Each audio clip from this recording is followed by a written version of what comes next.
de acum. Stăm acolo vreo câteva zile. Acum facem o plimbare prin galaxie.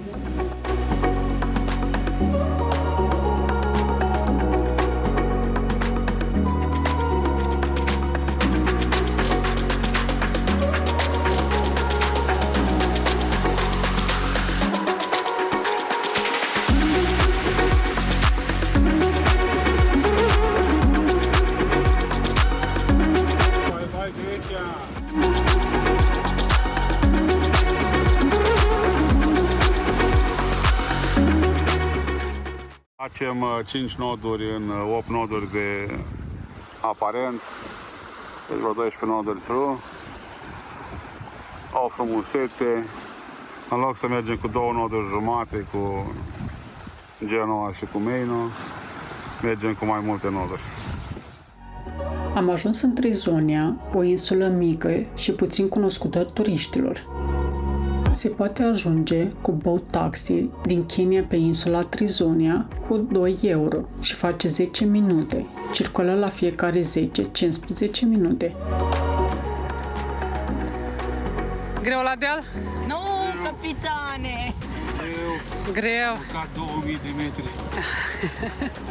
Am petrecut câteva ore plimbându-ne pe poteca de la marginea insulei, bucurându-ne de liniștea pădurii.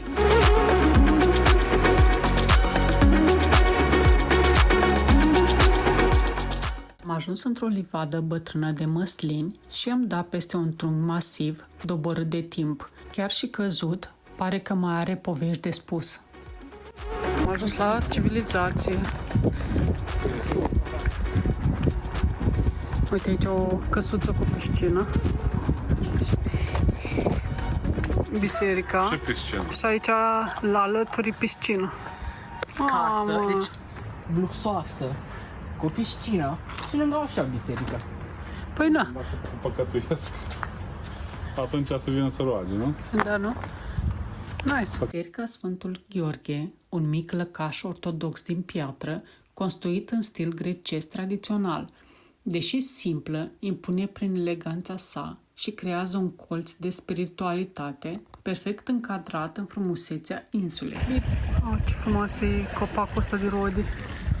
Papil, mai bune de mâncat.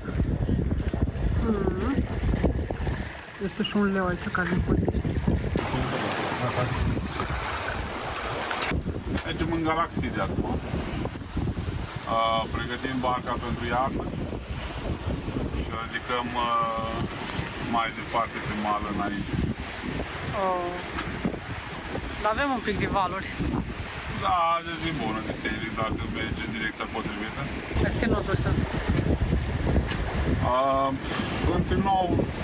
Între 15 și 21-22. Valurile din spate. Da. Mai facem surf pe ele. Am ajuns în Galaxidi. Încercăm să ancorăm aici. Mai sunt bărci la ancoră. Vedem ce găsim la dock.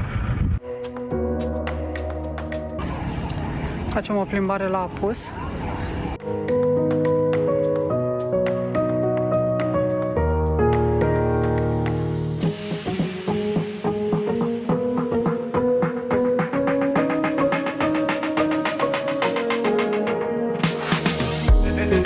Culorile apusului sunt deosebit de frumoase. Umbrele și luminile pe dealuri. Culorile sunt mult mai vii. Acum facem o plimbare prin Galaxide. Ok. Să vedem cum e orașul.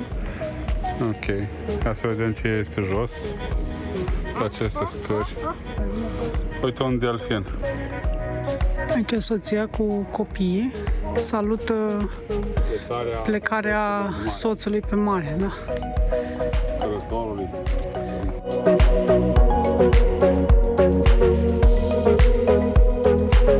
Bărcuțele de pescar. Și pe partea stângă restaurantul, care acum sunt goale, de seară nu se umple, dar aproape. Sunt mulți turiști veniți la hoteluri în perioada asta. Asta nu e căsuța din pădure, e căsuța de pe apă cu rățuște colorate. Este super, nu? Ia să vedem unde e așezată. Are vedere deosebită căsuța asta. Stă în portul din Galaxy D. Da, și doamnele sunt pe mal, au ieșit un pic să usuce. Pustietatea orașului la ora 4:30 Acum și să grece la o țigară. de seară, sau după ce își fac somnul de frumusețe.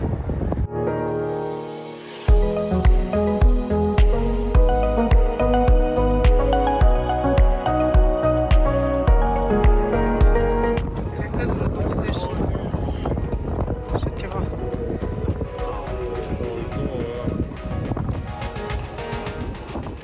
Îmi place sunetul, cum s-aude din... Îți place? Dar nu îți plăcea înainte. Nu plăcea, dar așa e... E ok.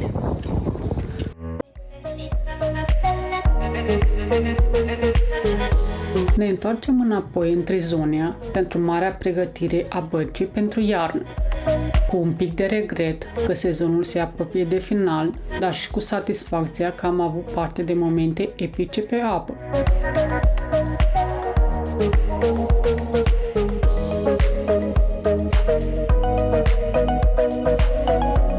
Primul pas, jos pânzele.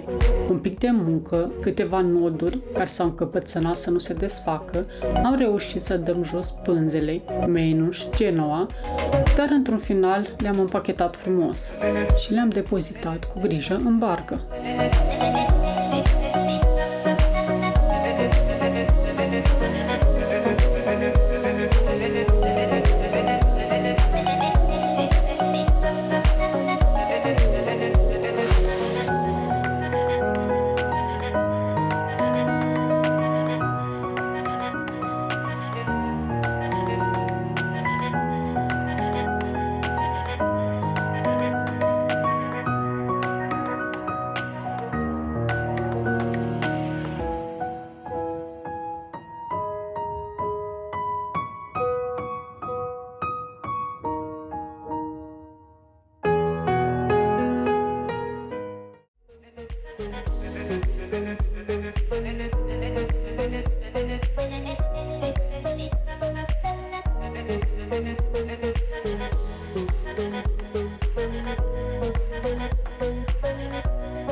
După ce am terminat cu pânzele, a urmat partea cea mai serioasă, curățenia generală în barcă. Atunci le aruncăm 10 euro și 5 și un pic de mămăligă, da? Nu, dar să saturi cu mâncarea, nu. Le aruncăm doar bani. Și ce să fac cu bani? Duc la shopping. Bravo, băieți! Bravo! Vedem ultimul răsărit de pe barcă pe anul ăsta.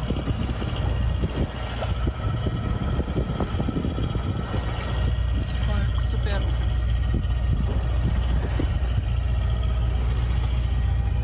Cred că ești trist? Nu, că am beau cafea. Nu ești trist că termin sezonul de sailing? Da. Deci e așa de iurea să pleci de la o casă în care ești atât de mulțumit pe drumuri. Pe drum mai tot timpul. Casă la final, da? Aia stă, nu pleacă nicăierea. Nu, dar parcă nu știu, m-am obișnuit atât de mult pe casa asta și îmi place atât de mult și început să chiar să devină frumos acum toamna. Da, dar a început să răcească. Nu mă deranjează așa de tare. Abia ai începutul. Mai soare, cald, frumos, 30 de grade, loc de baie. Da, încă se mai poate face baie, dar... Adică e chiar cea mai perfectă vreme pentru de sailing. Să stai cu mare. Ne vedem și răsăritul din nou. Frumos. După un sezon plin de aventuri, ne îndreptăm spre marină, unde băieții ne așteaptă cu trailerul hidraulic gata să ne ridice casa plutitoare pe uscat. Ca și cum nu ar fi fost deja suficientă presiunea operațiunii, avem și un mic obstacol. Trebuie să intrăm fix pe mijlocul baloanelor portocalii. E un joc video în care trebuie să nimerești exact pe traseu.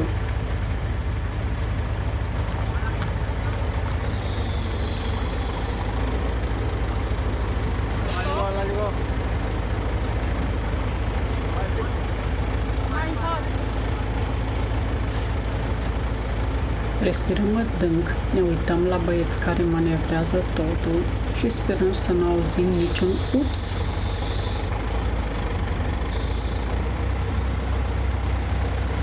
Stop engine. Oprește motor.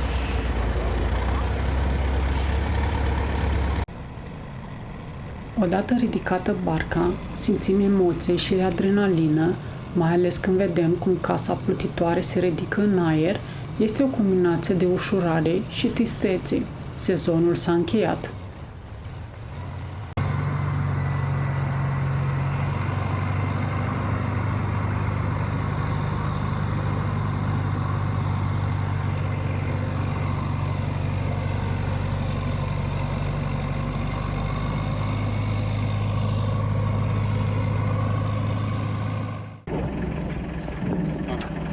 E de jos cum suntem curioși cum arată. Încă e murdară. Dar toate punctele... Încă e mizerii pe ea de asta.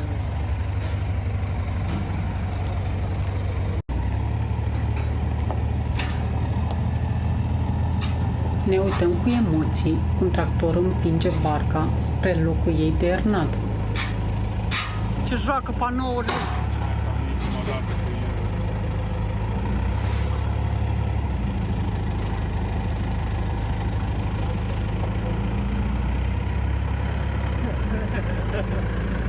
Intră? Din punctul nostru de vedere, spațiul dintre cele două bărci pare foarte strâmt, dar băieții par relaxați, iar noi încercăm să ne convingem că știu exact ce fac.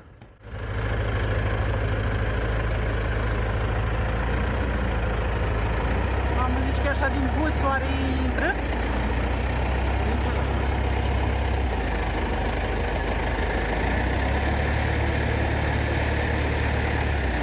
O să rândi pe o parte de alta.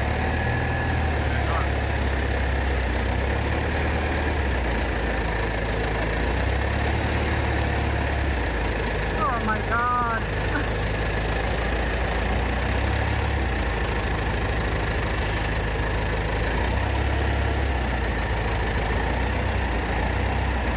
Ce aproape sună de alta. De una să duc toate.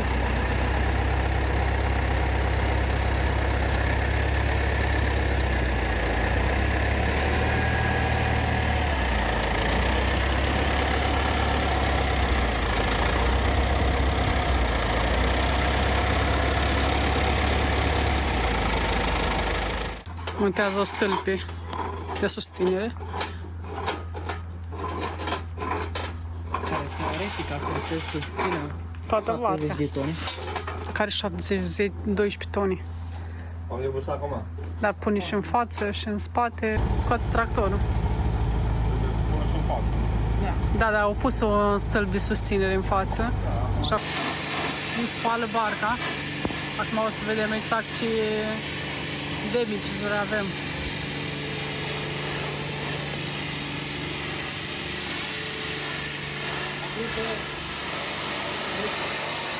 Plecăm de pe barcă. Plecăm acasă. Și aici e bărcuța noastră. Am pregătit-o de iarnă. Să ne aștepte de acum în primăvară. Să venim la ea. Așteptăm trenul. Da, am luat bilete, 19 euro de persoană. 19 euro. La Atena, eu zic că am ieșit foarte bine.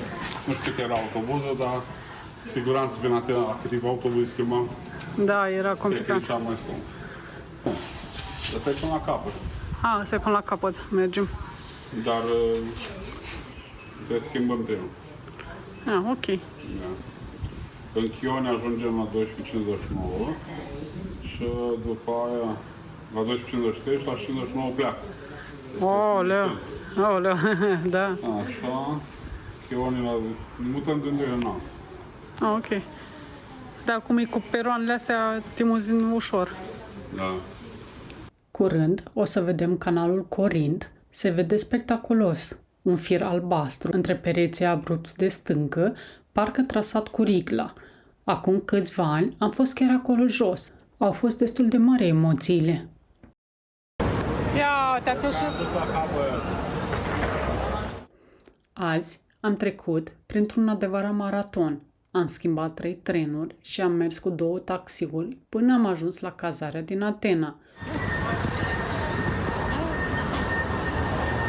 Camera noastră fără clanță. Ca la nebun.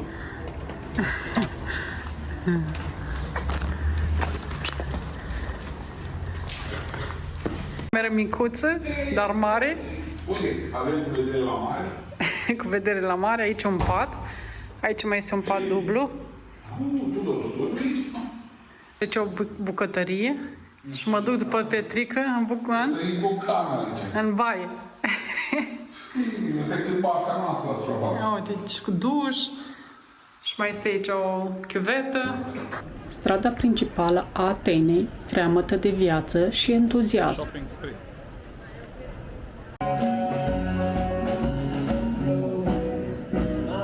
Printre magazinele de suveniruri și buticurile pline de culoare, artiștii stradali, cântăreși și păpușari își etalează talentul care transformă trotuarul în scenă de concert, creând o atmosferă plăcută pentru turiști.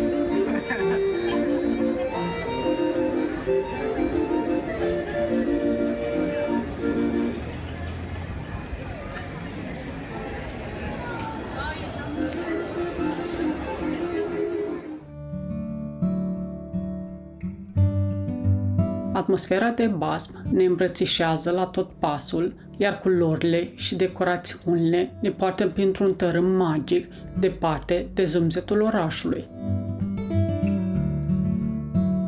Dacă ajungi în Atena, merită să vizitezi străduța Little Cook, unde ne simțim ca într-o poveste și pentru câteva clipe redevenim copii.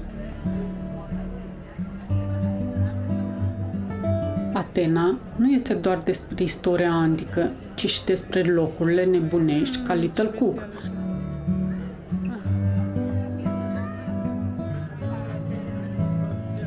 Este un fel de colț de poveste unde te aștepți ca Sufița Roșie să-ți aducă o cafea sau Alice să te invite la un ceai. Cu fiecare pas ne simțim mai aproape de copilul din noi, descoperând că magia poate fi găsită chiar și într-un simplu colț de oraș. Totul e decorat în stil fantasy, cu statui colorate, personaje din basme și luminițe care te fac să te întrebi dacă nu cumva ai călătorit în altă dimensiune.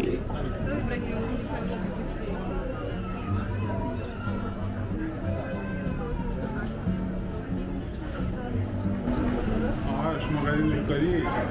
Păi da, trebuie să le ai pe toate, nu? Totul intră în acest minunat magazin care te va purta în lumea poveștilor. Da. Da? Dar e bestial cum e... Deci te simți... Simți copil, nu? Da, te simți copil, pe bune.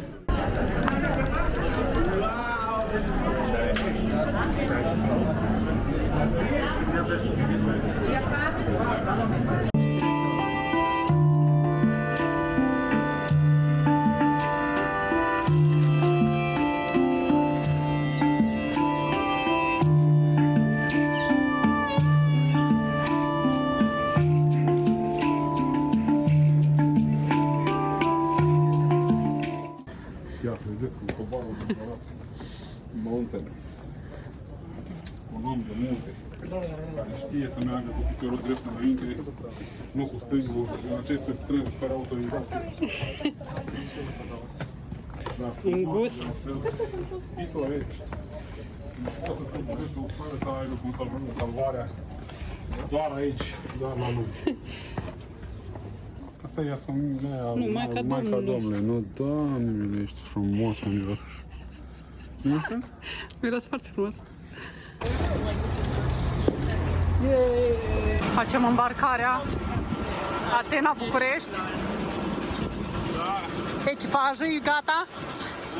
Echipajul e gata de îmbarcare? Bye bye Grecia! Bye bye Grecia, până la anul! Urcăm în autobuzul ăsta roz și mergem la București.